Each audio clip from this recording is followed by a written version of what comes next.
Hello, and welcome back to my channel. I am Gigi of GGmadeit.com. You know, the knitter, the blogger, and the yarn hoe. Is this 6, 4, 5, 6? I'm back. That's what matters. I'm back. And I don't feel good and I'm back. I got up for you guys. I realized I was like, oh, it's Easter Sunday. Happy Easter. Happy Easter. And I said, let me get up, put the top half of me together, and go talk to the people. So this week is going to be a short episode because, as I said, allergies, I need to figure out how to live in a bubble. So I'm going to give you an update on the test knit that I'm working on. We'll talk about the caponcho because I got a whole bunch of questions about that last week. And a little bit of Game of Thrones. A little bit. You ready?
So let's start with the caponcho.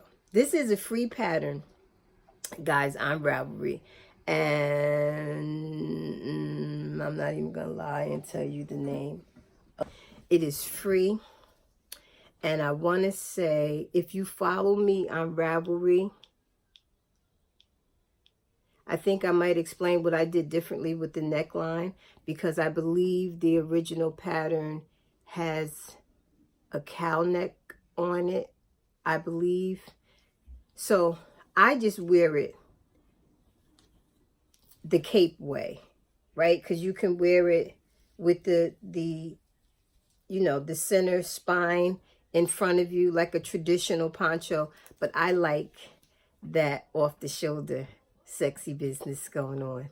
So that's how I wear it. That's what that is. It's a quick knit.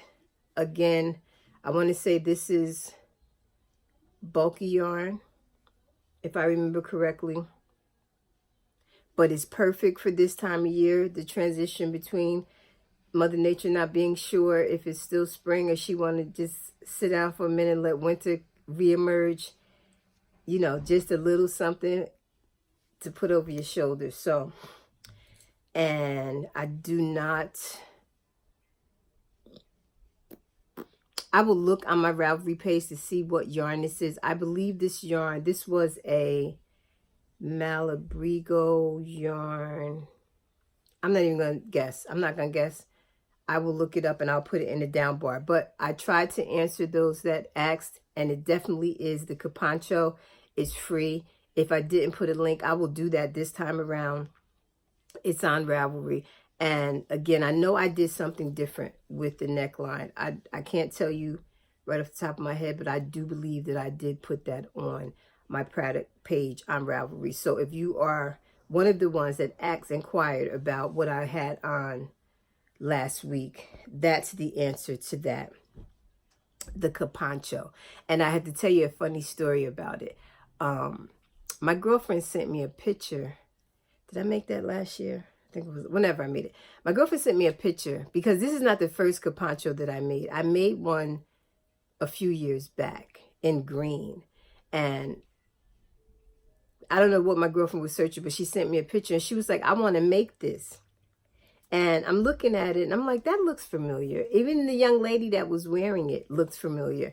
So I was a little perplexed. And I'm like, I think I made that. I think I made that. So I went back searching, fell out laughing because not only did I make it, the picture was mine. The picture was who I actually gave it to.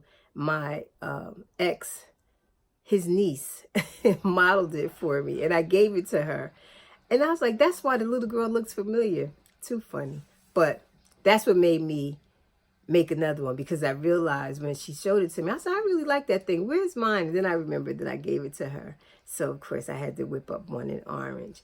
And if I remember correctly, that was another time that I was featured on the front page of Ravelry, which was shocking. That's always shocking. I never understood how they arrive at who goes on the front page. And every time it would always be somebody else like, Gigi, you're on the front page. I'm like, no, that's old. They're like, no, today. I'm like, no, it's old. And I went and looked, and I was there with the caponcho. I want to say that was last year. I think. 53. Brain's getting old. So that was that. Now let's talk about this test and me and these charts. So last week I did it gung-ho, right? Listen, it's a new skill and I still need to pay attention. How about the charts almost took me down? And it is the same chart that I did on the hat.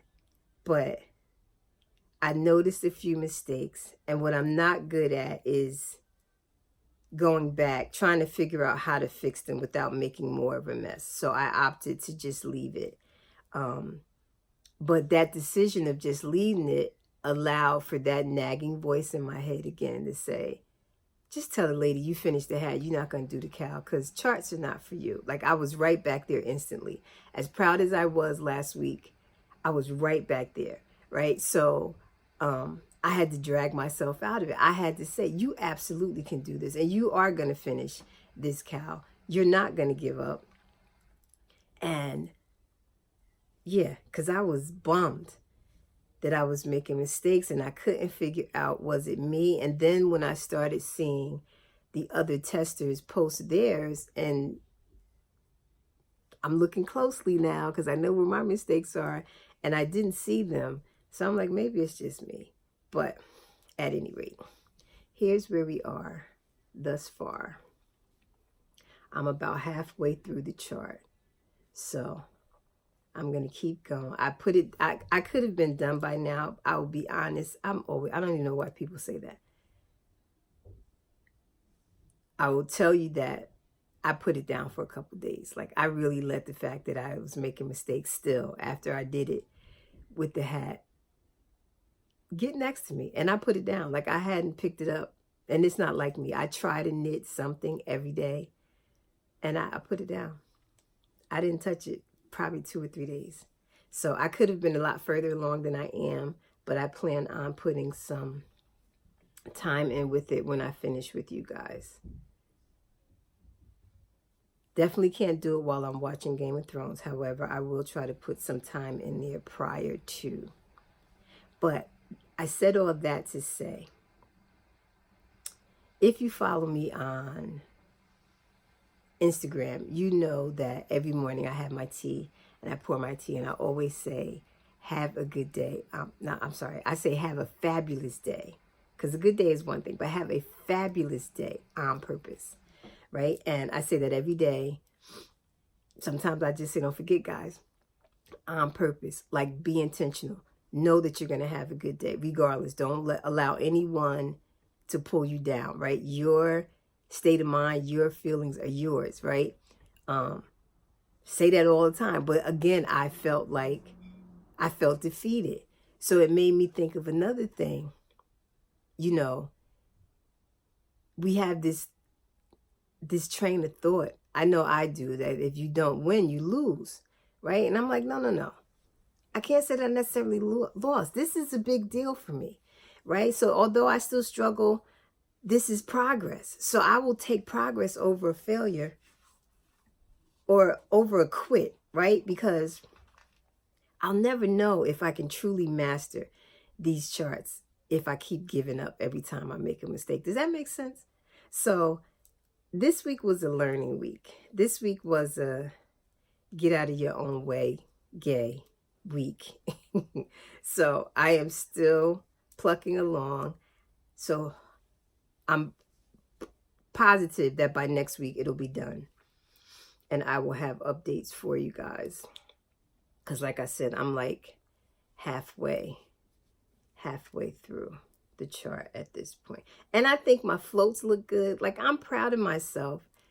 But you guys know, comment below if you understand. As soon as you think you conquered something, that little voice will raise its head again and say, you can't do that, right? So I listened for a little bit, but then I'm back on it. So I'm good. And speaking of on purpose, everybody is just, oh, Gigi, you know, I use that now. I say it all the time. That needs to be a shirt. So I'm going to share something else with you guys. Although I worked 20 some odd years for Verizon and sales was my thing. I was a call center manager. My team was a top team running for quite some time. I know how to close a sale. I sell myself. I tell people that all the time. I trained for a long time and I had to train sellers, and I would tell them, you know, people would say, I need this job, but I'm not a salesperson. And my first question would be, are you married or do you have a relationship? And they're like, yeah. I'm like, you sold yourself to your husband or your boyfriend. If you have anybody in your life that's around you that doesn't have to be, you sold yourself. So, say all that to say, anytime that I have an idea, whether it was the pens or whatever, fear takes over, right? Every day, at least 10 to 15 people would say to me, Gigi, this needs to be a shirt. On Purpose needs to be a shirt. I would buy it. I would buy it, right? And people say that, and I'm like, yeah, right. You're not going to buy it. So I'm saying all that to say, I'll put a little video in, but the On Have a Fabulous Day On Purpose shirt is open for sale. As soon as I get mine, hopefully next Sunday, I'll have mine and I'll be wearing it on the next one. But I'm pretty proud of myself. But I'm always like, is this going to be the time they're going to be like, I'm tired of Gigi? Does that make sense, guys? So at any rate, it's up. There's been some sales, so people are purchasing it. People are even asking for larger sizes.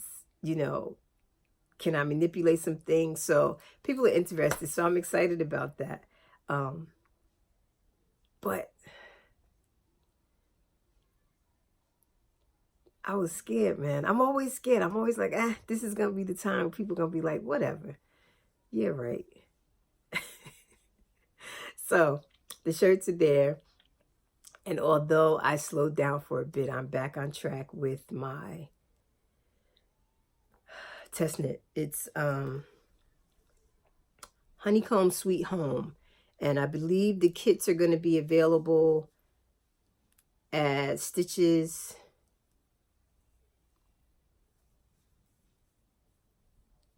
Whatever Stitches is going to be in Atlanta next month. I don't know that it's called, is it Stitches South? I don't know. But Stitches will be in Atlanta. And from what I understand, this pattern kit will be available there. And I'm assuming that it will be available during the same time on Ravelry. So next month, we got 2 weeks left in the month. And it'll be available because a lot of you have asked. I would like to make that as soon as the pattern is live. I will share with you guys. So that's that.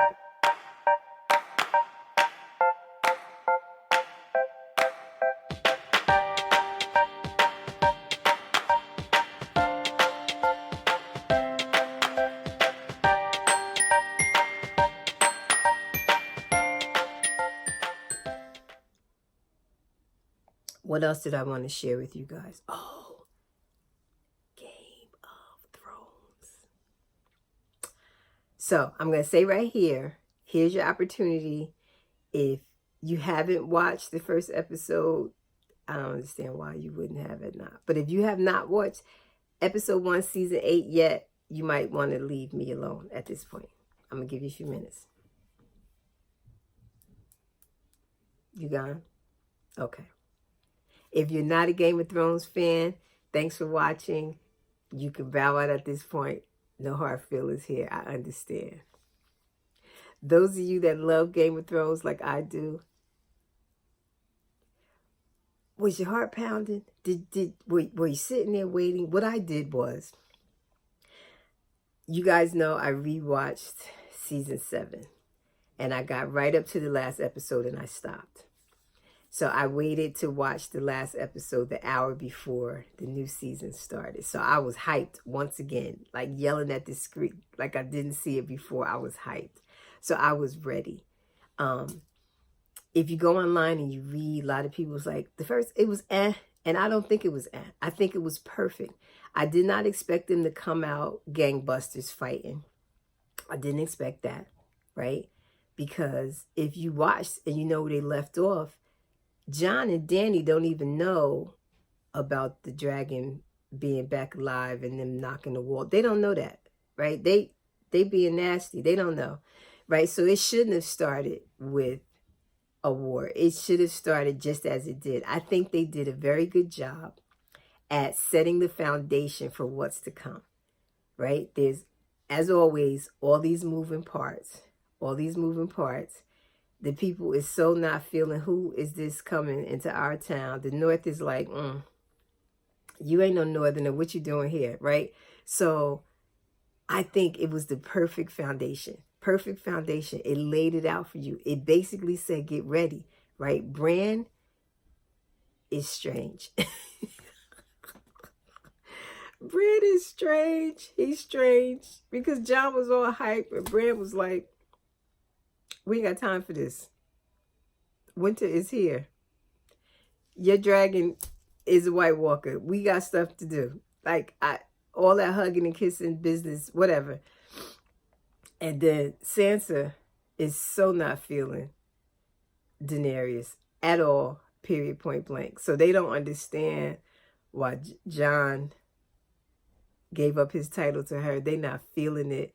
But what they got to do is understand that together they're going to be powerful. But if they start fighting against each other, it's over for sure. Everybody going to die. Everybody going to die. And then that damn Cersei. I don't understand her. She gonna make that whole big speech to old boy. If you want a whore, go buy one. If you want a queen, you want to earn her. I was like, all right now, right? And then she gonna turn around 5 seconds later and give him the cookie box. What? Is there a method to that madness, lady? Because why you go through all that if you was gonna give him the cookies anyway? So I'm excited for today. I think tonight will be more. I think tonight, we'll start seeing what they're going to do, what they think they can do, how they think they're going to fight these things. Like, I know they have the dragon glass, but, and what's going to happen with the dragons? Like, will they still know each other? Will they still know? Like, that's my brother. That's my baby brother. Like, you can't fight us. Is that going to happen? That's going to be interesting to see what happens with the dinosaurs, the dragons. So I'm hyped. I don't feel good. My baby is cooking dinner.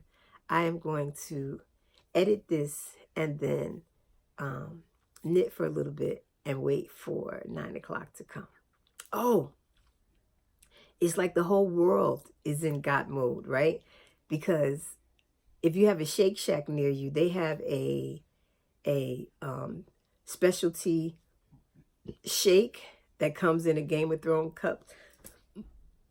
And some places have a Game of Thrones burgers. There's one in New York, but we didn't feel like driving all the way to the city. So we went to our local Shake Shack and grabbed the shake. So this is where you know I need help, because I already knew the shake is chocolate chip mint. Not for me. I just wanted the cup. So I bought a shake just to dump it so I could have the cup.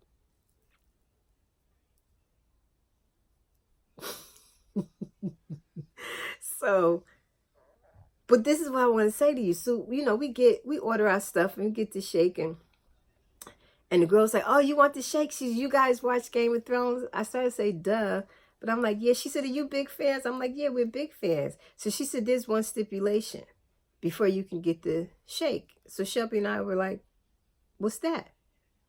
She said, bend the knee. Who are you talking to? I'm Team Jon Snow. I ain't bending nothing. Jon is the king. Not the king of the north. Not he's it. I ain't bending nothing. And she started laughing. I said, you picked the wrong customers to try that with, because no. Give me my shake and my food, and as you were, because I ain't bending nothing. But I just thought it was funny that, you know, it's a thing. Like, everybody is trying to capitalize on this Game of Thrones things, which I think they should, because it's an excellent series. Excellent, excellent. So I'm sorry for such shortness this week, but that's all I got. That's all I got. Allergies are killing me. They are killing me softly. And I am going to edit this really quickly. Hope you guys forgive me for it being so short. And I will see you guys next week. So if you are new here, thanks for watching. You can always subscribe. There's a button right down here somewhere. And make sure you hit the notification bell so you know when I upload, which is usually on Sunday, sometime at Sunday. And I say sometimes at Sunday because sometimes it just takes forever to upload. So I'm going to try to get this up like shortly. And that's all I got. Everybody have a wonderful week. No, have a fabulous week. Say it with me. On purpose. Thanks for watching.